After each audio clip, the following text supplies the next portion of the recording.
Welcome to Talks with Dr. Gupta and friends. Today is Sunday, March 1st, 2026. And in a single night, the strategic map of the world appears to have been violently redrawn.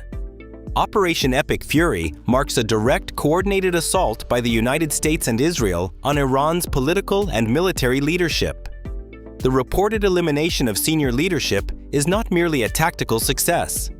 It is a decapitation event.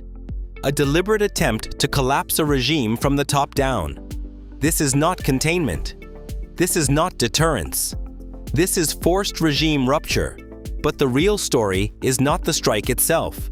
It is the gamble underneath it. Because military force can destroy authority. It cannot automatically replace it.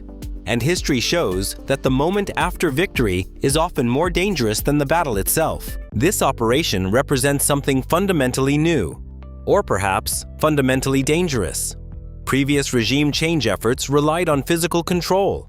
Armies moved in. Territory was secured. Authority was imposed during the transition. This time, there are no ground forces, no occupation, no stabilizing presence, only air power. The assumption is clear. Remove the leadership, and internal forces will reorganize the state. But this assumption collides with reality. Power does not disappear when leadership is removed. It fragments. Military factions compete. Political groups struggle for legitimacy. Armed actors fill the vacuum. Civil order becomes negotiable. Without an authority to receive surrender, enforce order, or coordinate transition, the collapse of a regime does not produce stability. It produces a vacuum. And vacuums do not remain empty for long.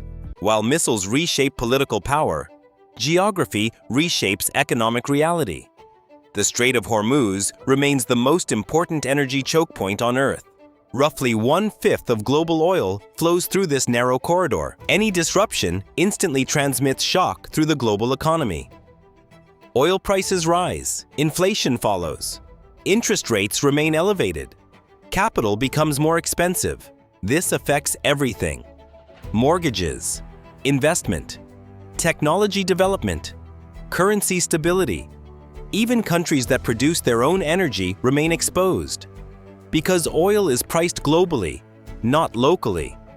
Financial markets react immediately to uncertainty. Risk assets fall. Safe havens rise. Investment pauses. War, even when geographically distant, becomes economically universal. Because modern economies run not just on energy, but on confidence. And confidence is fragile. The timeline leading into the strike reveals something deeply unsettling. Diplomatic signals suggested negotiation. Mediators were engaged. Public messaging indicated talks were ongoing.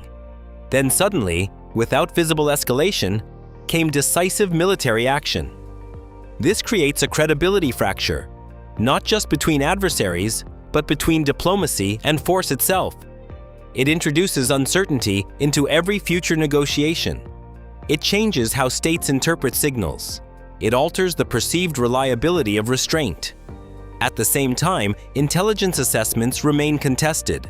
Some political leaders describe imminent existential threats. Independent analysis suggests recovery, not acceleration. This gap between political urgency and technical evidence creates ambiguity, and ambiguity is one of the most dangerous forces in international relations, because decisions made under uncertainty often produce irreversible consequences. For decades, two parallel realities existed in the region: zones of instability and zones of prosperity, conflict in one sphere, growth in the other. But modern warfare does not respect those boundaries. Missiles do not recognize financial districts. Markets do not ignore geopolitical risk. If instability spreads, the separation collapses.